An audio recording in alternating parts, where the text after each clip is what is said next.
الحمدللہ رب العالمین والصلاة والسلام علی سید المرسلین وعلی آلہ وصحابہ اجمعین اما بعد فاعوذ باللہ من الشیطان الرجیم بسم اللہ الرحمن الرحیم۔ سورۃ النحل کے آخری چند رکوع رہ گئے ہیں، آج پہلے ہم ان کو مکمل کریں گے، پھر اس کے بعد ہم 15ویں پارے کا آغاز کریں گے۔ 12واں رکوع ہے، اس میں اللہ سبحانہ و تعالیٰ نے جو انکار کرنے والے ہیں ان کے لیے سزا کا ذکر کیا، اور جو حق کو قبول کرنے والے ہیں ان کے لیے انعام ہے۔ اس رکوع کا آغاز اس طرح ہوتا ہے کہ وَيَوْمَ نَبْعَثُ مِنْ كُلِّ أُمَّةٍ شَهِيدًا، کہ اس روز یعنی قیامت کے دن ہم ہر امت سے گواہ ہم کھڑا کریں گے۔ ثُمَّ لَا يُؤْذَنُ لِلَّذِينَ كَفَرُوا وَلَا هُمْ يُسْتَعْتَبُونَ، اور پھر کفر کرنے والوں کو اجازت نہیں دی جائے گی اور نہ ہی انہیں یہ موقع دیا جائے گا کہ وہ کوئی حجت پیش کر سکیں۔ اب یہ سب کچھ بیان کرنے کے بعد ایک تو وہ شرک کرتے ہیں، اور پھر یہ کہ وہ اللہ سبحانہ و تعالیٰ کی راہ سے لوگوں کو روکتے ہیں، تو ان کے لیے عذاب پر عذاب ہے۔ اور آخری آیت میں یہ فرمایا کہ وَيَوْمَ نَبْعَثُ فِي كُلِّ أُمَّةٍ شَهِيدًا عَلَيْهِمْ مِنْ أَنفُسِهِمْ، کہ اے نبی صلی اللہ علیہ وسلم آپ ان کو بتا دیجئے کہ جب کہ ہم ہر امت میں اسی کے اندر سے ایک گواہ ہم کھڑا کریں گے جو اس کے مقابلے میں شہادت دے گا، اور پھر وَجِئْنَا بِكَ شَهِيدًا عَلَىٰ هَؤُلَاءِ، اور پھر ان پہ ہم آپ کو گواہ بنائیں گے۔ یعنی رسول اللہ صلی اللہ علیہ وسلم نے سب پر حجت تمام کر دی اور سب تک اللہ کے دین کو پہنچا دیا۔ یہ قیامت کے دن بالکل واضح ہو جائے گا۔ وَنَزَّلْنَا عَلَيْكَ الْكِتَابَ تِبْيَانًا لِكُلِّ شَيْءٍ وَهُدًى وَرَحْمَةً وَبُشْرَىٰ لِلْمُسْلِمِينَ، اور ہم نے آپ پہ کتاب کو نازل کیا کہ جو ہر شے کو بیان کرنے والی ہے، اور ہدایت ہے اور رحمت ہے اور بشارت ہے تمام مسلمانوں کے لیے۔ یہ بات میں پہلے واضح کر چکا کہ بیان کرنے والی ہر شے کو، اس سے مراد وہ جو بنیادی عقائد اور مسائل ہیں ان کو قرآن پاک نے بیان کر دیا ہے، اور جن میں مشرکین اہل کتاب اختلاف کرتے تھے وہ تمام باتیں اللہ پاک نے اس کتاب میں بیان کر دی ہیں۔ اب اس کے بعد رکوع نمبر 13 ہے۔ اللہ پاک فرماتا ہے کہ ان اللہ یامر بالعدل والاحسان وایتاء ذی القربی وینہی عن الفحشاء والمنکر، کہ بے شک اللہ تعالیٰ حکم دیتا ہے عدل کا اور احسان کا اور رشتہ داروں کو دینے کا، اور فحشاء سے اور منکر سے اور بغی سے اللہ سبحانہ و تعالیٰ منع کرتا ہے۔ یہ وہ آیت ہے جو حضرت عمر بن عبدالعزیز رضی اللہ تعالیٰ عنہ ان کے دور میں یہ خطبے میں شامل کی گئی تھی، یعنی جو جمعہ کا خطبہ ہوتا تھا اس میں اس آیت کی تلاوت کی جاتی تھی، آیت نمبر 90 کی، کہ اللہ سبحانہ و تعالیٰ عدل، احسان اور صلہ رحمی کا اللہ حکم دیتا ہے۔ فحشاء سے مراد کیا ہے جس سے اللہ نے منع کیا؟ اس سے مراد بدکاری ہے، جیسے زنا وغیرہ، اور منکر یہ معروف کی ضد ہے، اور معروف سے مراد ہے اچھی باتیں، جیسے مہمان نوازی ہے، احترام کرنا ہے، اور ایک ایسے ماحول کو پیدا کرنے کی کوشش کرنا کہ جس میں ایک دوسرے کے ساتھ اچھائی کی جائے، اچھے طریقے سے انسان چلے، تو یہ معروف ہے، اور اس کے مقابل میں منکر ہے۔ اور بغی کہتے ہیں کہ وہ سرکشی کہ جب انسان کو ایک قوت اور طاقت انسان کو حاصل ہو جاتی ہے تو پھر وہ ناجائز کام کرنا شروع کر دیتا ہے، تو یہ بغی ہے۔ تو اللہ سبحانہ و تعالیٰ نے 3 باتوں کا حکم دیا، عدل کا، احسان کا اور صلہ رحمی کا۔ عدل سے مراد عدل ہے، ہم جانتے ہیں کہ عدل کس کو کہتے ہیں، کہ جتنا جس کا حق بنتا ہے اس کو دے دینا، یہ عدل ہے۔ اور احسان ہوتا ہے کہ جو عدل سے زیادہ ہے، یعنی میرا حق جتنا بنتا ہے میں اس سے کم لوں، اور اگر کسی کا حق زیادہ بنتا ہے میں اس کو اس کے حق سے زیادہ دوں جو اس کا حق بنتا ہے، تو یہ احسان ہوتا ہے۔ یعنی احسان کیا ہے؟ یہ در حقیقت فیاضانہ رویہ ہے، نیک برتاؤ ہوتا ہے، ہمدردانہ رویہ ہے، رواداری ہے، خوش خلقی ہے، درگزر کر دینا، یہ سارے معاملات اسی احسان میں آتے ہیں۔ تو در حقیقت احسان، ہمیشہ میں یہ بات کہا کرتا ہوں کہ عدل تو بنیادی قدر ہے معاشرے کی، اس میں کوئی شک نہیں کہ عدل کے بغیر کوئی بھی معاشرہ قائم نہیں رہتا،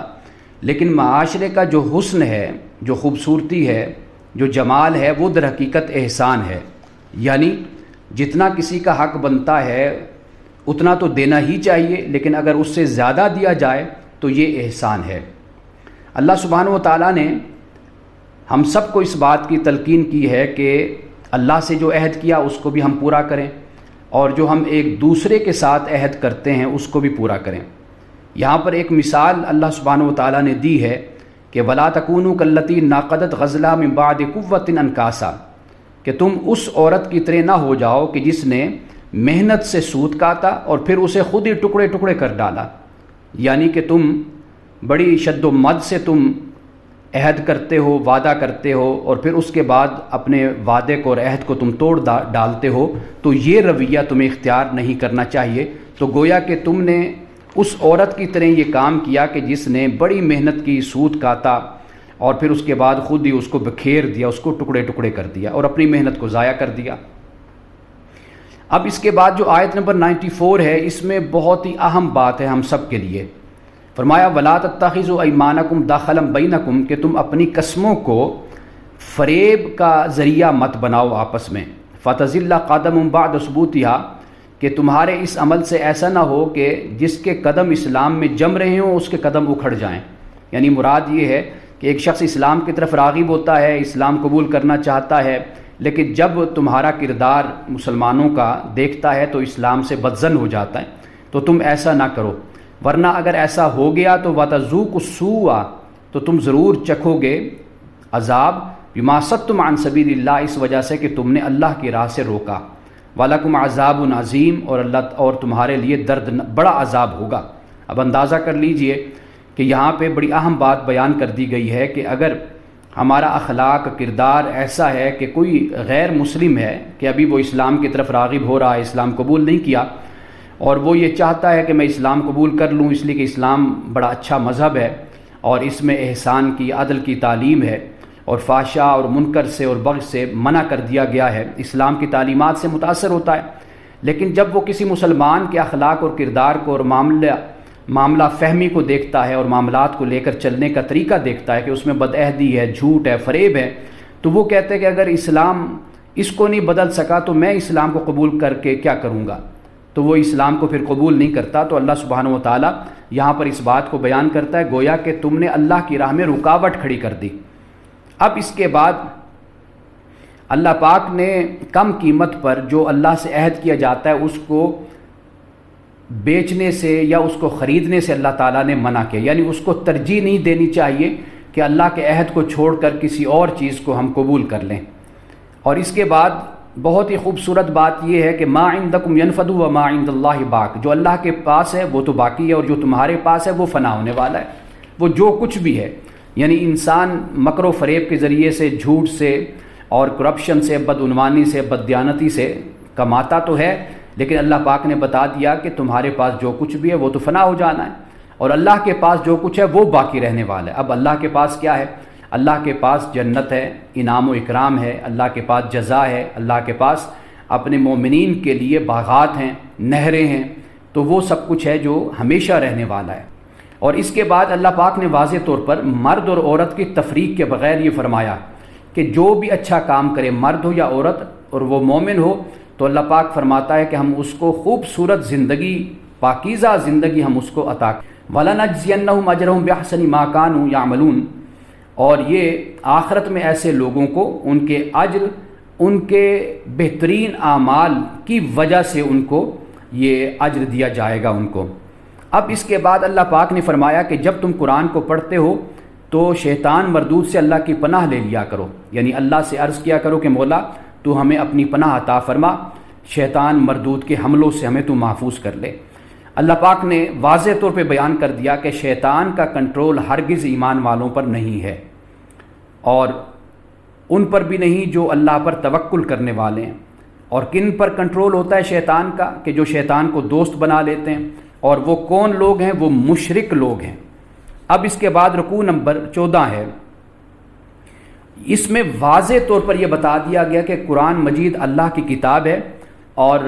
اس میں کسی قسم کا کوئی افتراء نہیں ہے۔ جیسے فرمایا کہ وَلَقَدْ نَعْلَمُ أَنَّهُمْ يَقُولُونَ، آیت نمبر 103 ہے کہ ہم جانتے ہیں کہ جو یہ لوگ کہتے ہیں کہ انما يعلمه بشر، کہ اس کو بشر سکھاتا ہے۔ لسان الذی یلحدون الیہ اعجمی وہذا لسان عربی مبین، قرآن کہتا ہے کہ جس کی طرف یہ اشارہ کرتے ہیں، یعنی جس پر یہ الزام لگاتے ہیں کہ بھئی یہ سکھاتا ہے آ کر محمد صلی اللہ علیہ وسلم کو، اللہ پاک کہتا ہے وہ تو اجمی ہے، وہ تو عربی بھی نہیں ہے، اور جبکہ قرآن پاک یہ عربی مبین میں نازل ہوا ہے، صاف عربی زبان میں۔ ان الذین لا یؤمنون بآیات اللہ، بے شک وہ لوگ جو اللہ پر ایمان نہیں رکھتے، لا یہدیہم اللہ ولہم عذاب علیم، اللہ تعالیٰ ان کو ہدایت نہیں دیتا اور ان کے لیے دردناک عذاب ہے۔ اب یہاں پر بیان کر دیا انما یفتری الکاذب الذین لا یؤمنون بآیات اللہ، بے شک وہ لوگ کہ جو ایمان نہیں لاتے اللہ کی آیات پر، وہ جھوٹ باندھتے ہیں، واولئک هم الکاذبون، اور یہ لوگ جھوٹے ہیں۔ اب اس کے بعد آیت نمبر 106 میں اور 107 اور 8 میں اس بات کو بیان کر دیا کہ ایمان کے بعد جو کفر اختیار کرتا ہے، یعنی اللہ کا انکار کرتا ہے، الا من اکرہ، مگر کہ اس کو مجبور کیا جاتا ہے، وقلبہ مطمئن بالایمان، اور جب کہ اس کا دل ایمان پر مطمئن ہے، تو اللہ پاک بیان کرتا ہے کہ اس کو تو معافی ہے، ایسے شخص کے لیے معافی ہے۔ وَلَٰكِن مَّن شَرَحَ بِالْكُفْرِ صَدْرًا، تو لیکن جس کی شرح ہوئی ساتھ کفر کے، یعنی جس کے سینے کو کھول دیا، یعنی اس حد تک تو خیر ہے کہ اگر ایک شخص نے جبرن کفر کا راستہ اختیار کیا، اس کو مجبور کیا گیا، لیکن جس شخص نے دل کے ساتھ کفر کو قبول کیا، یعنی دل کی رضامندی سے اس کا دل مطمئن ہے کفر پر، تو فعلیہم غضب من اللہ، تو ان پر اللہ کی طرف سے غضب ہوگا، ولہم عذاب عظیم، اور ان کے لیے بڑا عذاب ہے۔ ایسے بہت سے واقعات ہیں، دو راستے ہیں، ایک عزیمت کا راستہ، ایک رخصت کا راستہ ہے۔ عزیمت کا بھی راستہ ہمیں صحابہ کی زندگی میں نظر آتا ہے کہ ان کو مجبور کیا گیا کفر پر، لیکن انہوں نے کفر قبول نہیں کیا اور جان دے دی۔ بہت سے صحابہ ایسے ہیں، حضرت حبیب کا ذکر آتا ہے، حضرت حباب کا ذکر آتا ہے، اور اسی طرح دیگر صحابہ کا۔ لیکن حضرت عمار بن یاسر کے جب ان کے والد اور والدہ کو شہید کر دیا گیا، تو انہیں جب کفر پر مجبور کیا گیا تو انہوں نے اپنی زبان سے کفر کا کلمہ نکال دیا، اور پھر رسول اللہ صلی اللہ علیہ وسلم کی خدمت میں روتے ہوئے حاضر ہوئے کہ یا رسول اللہ مجھ سے یہ غلطی ہوئی، تو آپ علیہ السلام نے فرمایا کہ دل تو تمہارا اس پر مطمئن نہیں تھا، تو اس نے کہا جی دل تو مطمئن نہیں تھا، تو آپ نے فرمایا کہ پھر اللہ پاک معاف کرنے والا ہے۔ ذالک بانہ مستحب الحیات الدنیا علی الآخرہ، کہ یہ اس لیے ہے کہ انہوں نے دنیا کی زندگی کو آخرت پر ترجیح دی، آخرت پر پسند کیا۔ وَأَنَّ اللَّهَ لَا يَهْدِي الْقَوْمَ الْكَافِرِينَ، بے شک اللہ تعالیٰ قوم کافر کو ہدایت نہیں دیتا۔ أُولَٰئِكَ الَّذِينَ طَبَعَ اللَّهُ عَلَىٰ قُلُوبِهِمْ وَسَمْعِهِمْ وَأَبْصَارِهِمْ، یہ وہ لوگ ہیں کہ اللہ نے ان کے دلوں پر، ان کی سماعت پر، ان کی بصارت پر اللہ نے مہر لگا دی۔ وَأُولَٰئِكَ هُمُ الْغَافِلُونَ، اور یہی لوگ غافل ہیں۔ اب اس میں آپ دیکھ لیجئے کہ اللہ سبحانہ وتعالیٰ نے مہر نتیجتاً لگائی۔ نتیجہ کیا تھا اسے قرآن پاک نے پہلے بیان کر دیا کہ دنیا کی زندگی کو ان لوگوں نے پسند کیا، اور کفر پر یہ لوگ مطمئن ہو گئے، کہ جس وجہ سے اللہ سبحانہ وتعالیٰ نے ان کے دلوں، ان کی سماعت اور ان کی بصارت پر اللہ نے مہر لگا دی، اور یہ لوگ غافل ہیں، اور آخرت میں بھی یہ لوگ خسارہ اٹھانے والے ہیں۔ اور پھر اس کے بعد اللہ سبحانہ وتعالیٰ نے ہجرت کا ذکر کیا، یعنی اس سے معلوم یہ ہوتا ہے کہ یہ سورت ہجرت حبشہ کے بعد ہی نازل ہوئی تھی۔ اب اس سے اگلے رکوع میں 15ویں رکوع میں اللہ سبحانہ وتعالیٰ نے ایک مثال دی ہے، فرمایا کہ وَضَرَبَ اللَّهُ مَثَلًا قَرْيَةً كَانَتْ آمِنَةً مُطْمَئِنَّةً يَأْتِيهَا رِزْقُهَا رَغَدًا مِنْ كُلِّ مَكَانٍ، کہ اللہ تعالیٰ ایک بستی کی مثال دیتا ہے کہ اس بستی میں جو رہنے والے لوگ تھے وہ مامون تھے، محفوظ تھے، مطمئن تھے، اور ان کو ہر جانب سے اللہ کی طرف سے فراواں رزق آتا تھا۔ پھر کیا ہوا؟ فَكَفَرَتْ بِأَنْعُمِ اللَّهِ، تو پھر انہوں نے اللہ تعالیٰ کی نعمتوں کا انکار کر دیا۔ فَأَذَاقَهَا اللَّهُ لِبَاسَ الْجُوعِ وَالْخَوْفِ، تو پھر اللہ تعالیٰ نے ان کو بھوک اور خوف کا لباس پہنا دیا۔ بِمَا كَانُوا يَصْنَعُونَ، اس وجہ سے کہ وہ جو ان کا عمل تھا، جو کردار تھا، اس کا نتیجہ یہ تھا کہ اللہ نے ان کو بھوک اور خوف کا لباس پہنا دیا۔ وَلَقَدْ جَاءَهُمْ رَسُولٌ مِّنْهُمْ، تحقیق ان کے پاس رسول آیا ان میں سے، تو فَكَذَّبُوهُ، تو انہوں نے اس کو جھٹلایا۔ فَأَخَذَهُمُ الْعَذَابُ، تو پھر انہیں اللہ کے عذاب نے پکڑ لیا۔ وَهُمْ ظَالِمُونَ، اور وہ لوگ ظالم تھے۔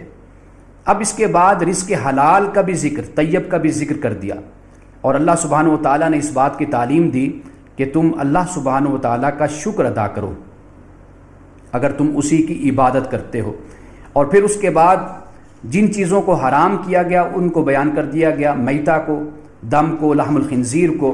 اور اس کو جس پر اللہ کے سوا کسی اور کا نام لیا جاتا ہے۔ ان تمام باتوں کو بیان کرنے کے بعد اللہ سبحانہ و تعالیٰ نے اس بات کو واضح کر دیا کہ جو لوگ برا کام کرتے ہیں جہالت میں، یعنی ان پر غصہ غالب آ گیا، جذباتی کیفیت ان پر طاری ہو گئی، اپنے ہوش میں نہ رہے، پھر وہ توبہ کر لیتے ہیں اور اس کے بعد پھر اپنی اصلاح کرتے ہیں، تو اللہ پاک نے فرمایا کہ بے شک اللہ سبحانہ و تعالیٰ غفور الرحیم ہے، بخشنے والا اور رحم کرنے والا ہے۔ اب اس کے بعد آخر رکوع ہے، اس میں حضرت ابراہیم علیہ السلام کا ذکر ہوتا ہے اور مومنین کو نصیحت کی جاتی ہے۔ گزشتہ 2-3 صورتوں میں اسی طریقے سے ہی یہی اسلوب اور یہی منہج ہے کہ آخر میں جا کر حضرت ابراہیم علیہ السلام کا ذکر ہوتا ہے، رسول اللہ صلی اللہ علیہ وسلم کو اور مومنین کو اللہ سبحانہ و تعالیٰ نصیحت فرماتا ہے۔ آغاز ہوتا ہے ان ابراہیم کان امۃ قانتا للہ حنیفا، کہ بے شک ابراہیم اپنی ذات میں ایک تو امت تھے، فرما بردار تھے اللہ کے، اور پھر یکسو تھے، ولم یک من المشرکین، اور وہ مشرکین میں سے نہیں تھے، شاکرا لانعمہ، اللہ کی نعمتوں کا شکر کرنے والے تھے، اجتباہ، تو اللہ تعالیٰ نے ان کو چن لیا، وہداہ الی صراط مستقیم، اور پھر اسے سیدھی راہ دکھا دی اللہ نے۔ اب آپ دیکھ لیجئے کہ ان تمام خوبیوں کو یہاں پہ اللہ سبحانہ و تعالیٰ بیان کرتا ہے، جو خوبیاں اس کے بندوں میں موجود ہوتی ہیں تو اللہ تعالیٰ پھر ان کو انعام و اکرام سے نوازتا ہے، ان کو بڑے مرتبے عطا کرتا ہے، اور یہی خوبیاں وہ ہیں کہ جو گزشتہ اقوام ان خوبیوں سے محروم ہوتے ہیں۔ جب ان خوبیوں سے محروم ہوتے ہیں تو پھر اللہ کی طرف سے ان پر عذاب اترتا ہے، یعنی کہ وہ نافرمان ہوتے ہیں، یکسو نہیں ہوتے، شکر ادا نہیں کرتے، تو پھر اللہ سبحانہ و تعالیٰ ان کا انتخاب بھی نہیں کرتا۔ وَآتَيْنَاهُ فِي الدُّنْيَا حَسَنَةً، ہم نے اسے دنیا میں اچھا عطا کیا، وَإِنَّهُ فِي الْآخِرَةِ لَمِنَ الصَّالِحِينَ، اور بے شک پھر آخرت میں بھی حضرت ابراہیم علیہ السلام صالحین میں سے ہوں گے۔ ضمناً پھر سبت کا، اصحاب السبت کا بھی ذکر کر دیا۔ پھر اس کے بعد مسلمانوں کو اس بات کی تلقین کی، ادعو الی سبیل ربک بالحکمۃ والموعظۃ الحسنہ، کہ اپنے رب کے راستے کی طرف آپ بلائیے حکمت کے ساتھ اور اچھی نصیحت کے ساتھ، وجادلہم باللتی احسن، اور اگر ان سے مجادلہ کی بھی ضرورت پڑے تو وہ بھی اچھے طریقے سے ان سے آپ مجادلہ کیجئے، یعنی مجادلہ سے مراد کیا ہے؟ مباحثہ کیجئے۔ ان ربک هو اعلم بمن ضل عن سبیلی، بے شک تیرا رب زیادہ جانتا ہے کہ کون اس کی راہ سے بھٹکا ہوا ہے، وهو اعلم بالمہتدین، اور کون اس کی راہ پر چل رہا ہے، قائم ہے۔ تو یعنی اب آپ یہ دیکھ لیجئے کہ یہاں پر اس بات کی نصیحت مسلمانوں کو کی گئی کہ جب اللہ کے دین کی طرف بلانا ہے تو اس کا طریقہ یہ اختیار کرو، حکمت کے ساتھ بلاؤ اور اچھی نصیحت کے ساتھ بلاؤ۔ اگر کوئی نوبت بحث مباحثہ کی بھی ہو تو وہ بہتر طریقے سے ان سے بحث اور مباحثہ کرو۔ اور آخر میں اب آپ دیکھیے کہ وَإِنْ عَاقَبْتُمْ، کہ اگر تم نے بدلہ بھی لینا ہو تو فَعَاقِبُوا بِمِثْلِ مَا عُوقِبْتُمْ، کہ بس اتنا بدلہ لو کہ جتنا انہوں نے تمہیں زخم پہنچایا یا تمہیں تکلیف پہنچائی ہے، تمہارے ساتھ زیادتی کی ہے۔ وَلَئِنْ صَبَرْتُمْ لَهُوَ خَيْرٌ لِلصَّابِرِينَ، اگر تم صبر کرو تو یہ بہتر ہے صبر کرنے والوں کے لیے، یعنی بدلہ اگر لینا ہے تو اتنا لینا ہے کہ جتنی زیادتی انہوں نے تمہارے ساتھ کی ہے، لیکن اگر اس پر تم صبر کر لو تو یہ صبر بہتر ہے۔ وَاصْبِرْ وَمَا صَبْرُكَ، اور صبر کر اور نہیں تیرا صبر مگر اللہ کے ساتھ۔ وَلَا تَحْزَنْ عَلَيْهِمْ، اور ان کی جو حرکتیں ہیں اس پر آپ دکھی نہ ہوں۔ وَلَا تَكُ فِي ضَيْقٍ مِّمَّا يَمْكُرُونَ، اور ان کی چال بازیوں اور مکاریوں کی وجہ سے آپ اپنے دل کو تنگ بھی نہ کریں۔ ان اللہ مع الذین اتقوا والذین هم محسنون، بے شک اللہ تعالیٰ ان لوگوں کے ساتھ ہے جنہوں نے تقوی اختیار کیا اور جنہوں نے احسان کیا، جو احسان کرنے والے ہیں،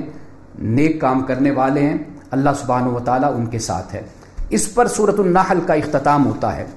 اب اس کے بعد سورۃ بنی اسرائیل ہے۔ سورۃ بنی اسرائیل کا جو پہلا رکوع ہے، سب سے پہلے تو آغاز ہوتا ہے سفر معراج سے۔ اب یہ سفر معراج بیان کیا گیا۔ کیوں؟ اس لیے کہ اللہ سبحانہ و تعالیٰ نے اس بات کا اعلان کر دیا کہ اب امت محمدیہ، امت مسلمہ، ان کا اب عروج ہے یا ان کی اب حکومت ہے۔ اہل کتاب کو معزول کر دیا گیا۔ اب یہاں پر مسجد حرام کا بھی ذکر ہو گیا اور مسجد اقصیٰ کا بھی ذکر ہو گیا۔ تو گویا کہ اب مسجد حرام اور مسجد اقصیٰ یہ دونوں مقام ایسے ہیں کہ جو اب ملت ابراہیمی کے تحت ہوں گے۔ فرمایا سبحان الذی اسریٰ بعبدہ لیلا من المسجد الحرام الی المسجد الاقصی الذی بارکنا حولہ لنریہ من آیاتنا، پاک ہے وہ ذات کہ جس نے اپنے بندے کو رات میں سیر کرائی مسجد حرام سے مسجد اقصیٰ تک،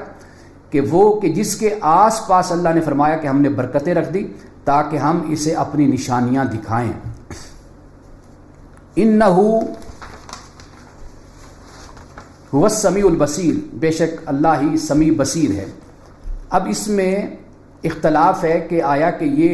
جو سفر معراج تھا یہ جسمانی تھا یا منامی تھا۔ اب قرآن پاک کی آگے جا کر ایک آیت ہمیں یہ بتاتی ہے، اس طرف نشاندہی کرتی ہے کہ یہ رویا تھا، یعنی یہ خواب تھا کہ جو رسول اللہ صلی اللہ علیہ وسلم کو دکھایا گیا،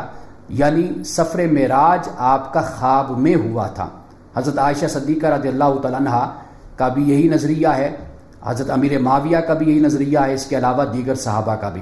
لیکن جمہور اور اکثریت کا یہ نظریہ ہے کہ یہ رسول اللہ صلی اللہ علیہ وسلم کی معراج یہ جسمانی تھی۔ اب اس کے بعد جو پہلا رکوع ہے اس میں اللہ سبحانہ و تعالیٰ نے دو واقعات کا ذکر کیا ہے، یعنی دو فساد کا، کہ جو قوم یہود کے ہاتھوں سے برپا ہوئے اور اللہ سبحانہ و تعالیٰ نے پھر ان کو سزا دی اس کی۔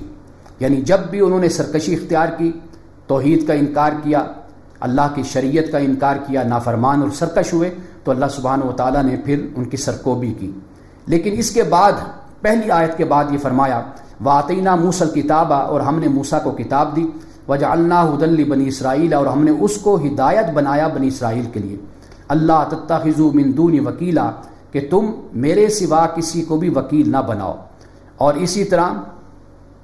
تم ان لوگوں کی ذریت ہو کہ جنہیں ہم نے نوح کے ساتھ سوار کیا، یعنی حضرت نوح علیہ السلام کے ساتھ جو لوگ کشتی میں سوار ہوئے وہ بچ گئے تھے، پھر ساری انسانیت وہیں سے شروع ہوئی۔ انہ کان عبدا شکورا، کہ بے شک حضرت نوح علیہ السلام عبد تھے اور شکور، شکر گزار تھے۔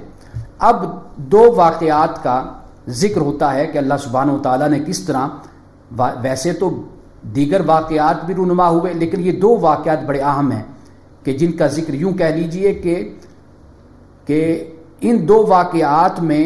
پوری قوم کو اللہ سبحانہ و تعالیٰ نے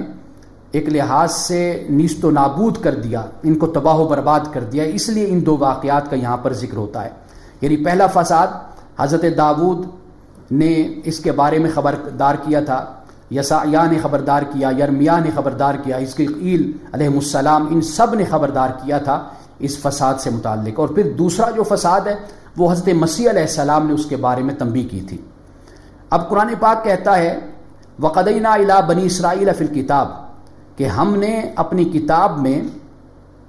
بنی اسرائیل کو اس حوالے سے متنبع کر دیا تھا، انہیں بتا دیا تھا کہ لَتُفْسِدُنَّ فِي الْأَرْضِ مَرَّتَيْنِ، کہ تم زمین میں 2 مرتبہ فساد کرو گے، وَلَتَعْلُنَّ عُلُوًّا كَبِيرًا، اور 2 دفعہ تم سرکشی کرو گے۔ فَإِذَا جَاءَ وَعْدُ أُولَاهُمَا، پس جب 2 وعدوں میں سے پہلا وعدہ جب آئے گا، بَعَثْنَا عَلَيْكُمْ عِبَادًا لَنَا أُولِي بَأْسٍ شَدِيدٍ، تو پھر ہم تم پر اپنے بندوں کو بھیجیں گے۔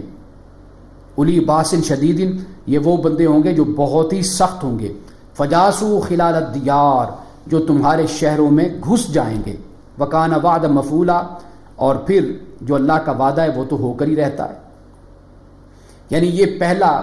فساد ہے، یہ پہلا واقعہ ہے جس کو قرآن پاک نے بیان کیا۔ اب اللہ سبحانہ و تعالیٰ نے، اب آپ یہ دیکھیے کہ ان کو اللہ نے اپنا بندہ کہا، چاہے وہ جیسے بھی ہوں، وہ بھی بدکار تھے، فاسق و فاجر تھے، ظالم تھے، سب کچھ تھے، لیکن اللہ نے کہا وہ میرے بندے، اس لیے کہ قوم یہود کو اللہ سبحانہ و تعالیٰ نے ان کے ذریعے سے سزا دلوائی، اور قوم یہود وہ قوم تھی کہ جس نے اللہ سبحانہ و تعالیٰ سے عہد کیا، وعدہ کیا، اور پھر اس کے بعد سرکشی کا راستہ اختیار کیا۔ تو گویا کہ اللہ سبحانہ و تعالیٰ سرکش قوم اور عہد شکن قوم کو سزا دلواتا ہے کسی اور کے ذریعے سے، لیکن یہاں پہ اللہ سبحانہ و تعالیٰ نے اس قوم کا ذکر کیا جس کے ذریعے سے سزا دلوائی، اور ان کو کہا کہ یہ میرے بندے ہیں۔ ثم رددنا لکم الکرۃ، اس کے بعد فرمایا کہ ثم رددنا لکم الکرۃ علیہم، کہ پھر اللہ سبحانہ و تعالیٰ بیان کرتا ہے کہ تم واپس پلٹ گئے، یعنی تم پھر اچھے ہو گئے، فرما بردار بن گئے، صالح ہو گئے، تو پھر وَأَمْدَدْنَاكُمْ بِأَمْوَالٍ وَبَنِينَ، تو پھر ہم نے تمہاری مدد کی مالوں اور بیٹوں کے ذریعے سے، یعنی اولاد کے ذریعے سے۔ وَجَعَلْنَاكُمْ أَكْثَرَ نَفِيرًا، اور پھر تمہاری تعداد کو بھی ہم نے بڑھا دیا۔ ان احسنتم احسنتم لانفسکم، اگر تم اچھا کرو تو اچھا کرنا تمہارے لیے خود ہے، وَإِنْ أَسَأْتُمْ فَلَهَا، اگر تم برا کرو گے تو اس کی سزا پھر تمہارے لیے۔ یعنی اب آپ یہ دیکھیے کہ پہلا جب فساد برپا ہوا، انہوں نے سرکشی اختیار کی، اللہ سبحانہ و تعالیٰ کی طرف سے انہیں سزا دی گئی۔ اب یہ سزا ان کے اعمال کا نتیجہ تھی۔ جیسے انہوں نے اپنے آپ کو بدل لیا، اپنی اصلاح کر لی، تو اللہ سبحانہ و تعالیٰ فرماتا ہے کہ پھر ہم نے تمہاری مدد کی مال کے ذریعے سے اور اولاد کے ذریعے سے، اور تمہاری تعداد کو بھی ہم نے بڑھا دیا۔ اور پھر اس کے بعد اللہ پاک فرماتا ہے کہ میرا قاعدہ یہ ہے کہ جو اچھا کرتا ہے اس کا نتیجہ اسی کے لیے ہوتا ہے، جو برا کرتا ہے اس کی سزا بھی اسی کو ملتی ہے۔ اب اس کے بعد پھر دوسرا وعدہ، فَإِذَا جَاءَ وَعْدُ الْآخِرَةِ، اور پھر جب آخرت دوسرا وعدہ آیا، لِيَسُوءُ وُجُوهَكُمْ، تو اس دوسرے وعدے میں تمہارے چہرے کو انہوں نے بگاڑ دیا، وَلْيَدْخُلُوا الْمَسْجِدَ كَمَا دَخَلُوا أَوَّلَ مَرَّةٍ، اور وہ پھر مسجد میں بھی داخل ہوئے جیسے وہ پہلی مرتبہ داخل ہوئے، وَلِيُتَبِّرُوا مَا عَلَوْا تَدْبِيرًا، جو چیز ان کے قبضے میں آئی انہوں نے اس کو برباد کر کے رکھ دیا۔ اب یہ دوسرا وعدہ اللہ سبحانہ و تعالیٰ کی طرف سے نازل ہوا۔ اب یہاں پہ دیکھیے فرمایا عَسَىٰ رَبُّكُمْ أَن يَرْحَمَكُمْ، ہو سکتا ہے کہ تمہارا رب تم پر رحم کرے، وَإِنْ عُدْتُمْ عُدْنَا، اگر تم پلٹو گے تو ہم بھی پلٹیں گے، یعنی مطلب یہ کہ تم اچھے بن جاؤ گے تو پھر تمہارے ساتھ یہ سلوک نہیں ہوگا، اور اگر تم واپس سرکشی کی طرف جاؤ گے پھر تمہارے ساتھ یہی سلوک ہوگا۔ وَجَعَلْنَا جَهَنَّمَ لِلْكَافِرِينَ حَصِيرًا، اور ہم نے جہنم کو کافروں کے لیے حصیر بنا دیا ہے، قید خانہ بنا دیا۔ اب یہ فرمانے کے بعد اب اللہ تعالیٰ نے قرآن کی طرف بلایا ہے انسانوں کو، قوموں کو، فرمایا ان ھذا القرآن، بے شک یہ قرآن ہے، یہدی للتی ہی اقوم، یہ وہ راستہ دکھاتا ہے جو مضبوط ہے، مستحکم راستہ دکھاتا ہے، بالکل سیدھا راستہ دکھاتا ہے۔ وَيُبَشِّرُ الْمُؤْمِنِينَ، مومنین کو بشارت دیتا ہے، الَّذِينَ يَعْمَلُونَ الصَّالِحَاتِ، جو اچھے کام کرتے ہیں، أَنَّ لَهُمْ أَجْرًا كَبِيرًا، بے شک ان کے لیے بڑا اجر ہے۔ اب دیکھیے کہ مومنین کے ساتھ یعملون الصالحات بھی فرما دیا، صرف مومن نہیں بلکہ اچھے کام کرنے والے۔ وَأَنَّ الَّذِينَ لَا يُؤْمِنُونَ بِالْآخِرَةِ، اور بے شک وہ لوگ جو آخرت کا انکار کرتے ہیں، أَعْتَدْنَا لَهُمْ عَذَابًا أَلِيمًا، تو ان کے لیے تو ہم نے دردناک عذاب تیار کر رکھا ہے۔ اب یہاں پہ آغاز اس طرح ہوتا ہے کہ انسان کے جو بھی اعمال ہیں ان کا ایک نتیجہ ہے۔ حد سے بڑھنے والوں کو اللہ سبحانہ و تعالیٰ دنیا میں بھی سزا دیتا ہے اور آخرت میں بھی سزا دیتا ہے۔ فرمایا وَيَدْعُ الْإِنسَانُ بِالشَّرِّ دُعَاءَهُ بِالْخَيْرِ، کہ انسان شر کو اس طرح دعوت دیتا ہے، بلاتا ہے جس طرح خیر کو بلانا چاہیے، یعنی انسان اس طرح برائی کو بلاتا ہے، برائی چاہتا ہے، حالانکہ انسان کو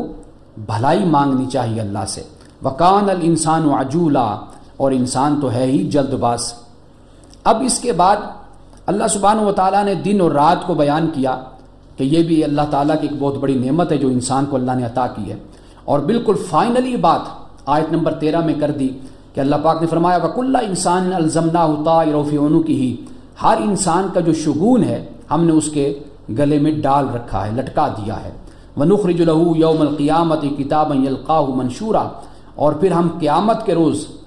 اس کے لیے کتاب کو ہم نکالیں گے اور پھر وہ کھلی کتاب کی طرح اس کو پائے گا، یعنی سب کچھ اس کے سامنے اس کے اعمال آ جائیں گے۔ اب یہاں پہ دیکھیے کہ اللہ سبحانہ و تعالیٰ نے کہا کہ ہم نے انسان کا شگون اس کے گلے میں لٹکا دیا ہے، یعنی اب اس نے کیا لینا ہے کیا نہیں لینا یہ اس کی اپنی مرضی ہے۔ اقرا کتابک، اللہ پاک فرماتا ہے جب ہم اس کو کتاب دیں گے تو ہم اسے کہیں گے کتاب اپنی پڑھ۔ کفا بنفسک الیوم علیک حسیبا، آج اپنا حساب لینے کے لیے تو خود ہی کافی ہے، خود ہی اپنی کتاب کو دیکھ لے کہ تیری کتاب میں تیرے سب اعمال لکھے ہوئے ہیں۔ ومن ضل فانما يضل علیہا، اور جو گمراہ ہوا تو اس کی گمراہی کا وبال ہم نے اسی پر ڈال دیا۔ ولا تزر وازرۃ وزر اخری، اور کوئی بوجھ اٹھانے والا دوسرے کا بوجھ نہیں اٹھائے گا۔ وما كنا معذبین حتی نبعث رسولا، اور ہم نہیں عذاب دینے والے جب تک ہم رسول کو نازل نہیں کر دیتے، بھیج نہیں دیتے۔ اب اس کے بعد فرمایا کہ بستی میں عذاب کب نازل ہوتا ہے؟ کہ جب اس بستی کے رہنے والے جو آسودہ حال خوشحال لوگ ہوتے ہیں وہ نافرمان ہوتے ہیں، اور جب نافرمانی کرتے ہیں تو اس معاشرے کا، اس سماج کا نظام بگڑ جاتا ہے، اور جب وہ نظام بگڑتا ہے تو پھر خدا کی طرف سے عذاب آتا ہے، فیصلہ ہوتا ہے، تو اللہ سبحانہ و تعالیٰ برباد کر کے رکھ دیتا ہے۔ اور اس طرح فرمایا کہ نوح کے بعد ہم نے بہت سی بستیوں کو ہم نے برباد کر دیا، اور یہ جو بربادی ہوئی یہ ان کے اعمال کا نتیجہ تھی۔ فرمایا جو دنیا مانگتا ہے ہم سے، ہم اسے دنیا دے دیتے ہیں، وہ دنیا مانگنے میں جلدی کرتا ہے، ہم کو اس کو دنیا عطا کر دیتے ہیں، لیکن جو لوگ آخرت اللہ سے مانگتے ہیں وسعى لها سعيها، تو اللہ تعالیٰ پھر ان کا جو محنت اور کوشش ان کی ہوتی ہے اللہ تعالیٰ اس کو ضائع نہیں کرتا۔ فاولئک کان سعیہم مشکورا، اور ان کی وہ جو سعی ہوتی ہے وہ مشکور ہوتی ہے، یعنی اس کی قدر کی جاتی ہے۔ اللہ سبحانہ و تعالیٰ نے فرمایا کہ سب کو ہم دیتے ہیں، سب کی مدد کرتے ہیں، ادھر یہ دنیا مانگنے والے ہوں یا اللہ تعالیٰ سے آخرت مانگنے والے ہوں، یعنی اس گروہ کے لوگ ہوں یا اس گروہ کے لوگ ہوں، سب کو اللہ سبحانہ و تعالیٰ کی طرف سے عطا کیا جاتا ہے۔ اب اس کے بعد جو رکوع نمبر 3 اور رکوع نمبر 4 ہے، اس میں اللہ سبحانہ و تعالیٰ نے اخلاق فاضلہ کو بیان کر دیا، اچھے اخلاق کیا ہیں ان کو بیان کیا۔ سب سے پہلے تو اللہ پاک نے فرمایا کہ اس کے سوا تم نے کسی کی عبادت نہیں کرنی۔ دوسری بات فرمائی کہ والدین کے ساتھ تم نے احسان کرنا ہے۔ اب والدین کے ساتھ احسان کرنا ہے، اس کی تفصیل بھی ساتھ بیان کر دی۔ وہ تفصیل کیا ہے؟ فرمایا کہ تیرے پاس دونوں بڑھاپے کو پہنچ جائیں یا ایک ان میں سے بڑھاپے کو پہنچ جائے تو پھر ان کو اف نہ کہو، نہ ان کو جھڑکو، اور ان سے ہمیشہ عزت کی بات کہو، اور ان کے لیے ہمیشہ رحمت کے ساتھ اپنے بازوؤں کو بچھائے رکھو، اور اللہ سبحانہ و تعالیٰ کی بارگاہ میں کہو کہ اے مولا ان پر رحم کر، اس لیے کہ جب میں چھوٹا تھا تو انہوں نے میری پرورش کی تھی۔ تو گویا احسان کو اللہ سبحانہ و تعالیٰ نے وضاحت کے ساتھ بیان کر دیا کہ احسان ہے کیا۔ اب اس کے بعد تیسری بات جو اللہ پاک نے فرمائی وہ یہ کہ رشتہ دار جو انسان کے ہیں ان کا فرمایا کہ ان کو حق دو، اور جو مسکین اور مسافر ہیں ان کو بھی ان کا حق دو۔ اور چوتھے نمبر پہ بات کو بیان کیا کہ فضول خرچی مت کرو، اس لیے کہ فضول خرچی کرنے والا در حقیقت شیطان کا بھائی ہے، اور شیطان اپنے رب کا ناشکرا ہے۔ اور پھر اس کے بعد جو 5ویں نمبر پر بات ہے یہ فرمایا کہ اگر کوئی رشتہ دار مسکین مسافر تمہارے پاس آتا ہے، اگر تمہارے پاس مال اور دولت نہیں، تم خود تنگ دست ہو اس وقت، تو ان سے کہو کہ بھئی دعا کرو اللہ تعالیٰ مجھے وسعت دے تو میں تمہاری مدد کروں گا، یعنی ان کے ساتھ تمیز کے ساتھ اور ان کے ساتھ احترام کے ساتھ بات کرو، یعنی ان سے بھی دعا کرواؤ کہ اللہ تعالیٰ تمہارے حالات کو بدلے تو تم ضرور ان کی مدد کرو گے۔ اور اس کے بعد 6 نمبر پر اللہ سبحانہ و تعالیٰ نے یہ بیان کیا کہ بالکل ہی کنجوسی نہیں کرنی کہ اپنے ہاتھوں کو باندھ لو، اور نہ ہی بالکل اپنے ہاتھوں کو کھول دو، کیونکہ نتیجہ یہ نکلتا ہے کہ پھر انسان ملامت زدہ ہو جاتا ہے اور عاجز بن کر پھر رہ جاتا ہے۔ یعنی گویا کہ ہمیں اس بات کی تعلیم دی گئی کہ ہم اعتدال کا راستہ اختیار کریں۔ اس کے بعد چوتھے رکوع میں پہلی بات یہ بیان کی جو 7ویں بات بن جاتی ہے کہ فرمایا کہ اپنی اولاد کو مفلسی کے ڈر سے قتل نہ کرو، ہم انہیں بھی رزق دیتے ہیں اور تمہیں بھی رزق دیتے ہیں، اور اولاد کا جو قتل ہے یہ خطأ کبیرہ ہے، بہت بڑی خطا ہے۔ اور 8ویں نمبر پہ فرمایا کہ زنا کے قریب بھی نہ جاؤ کیونکہ یہ فاحشہ ہے۔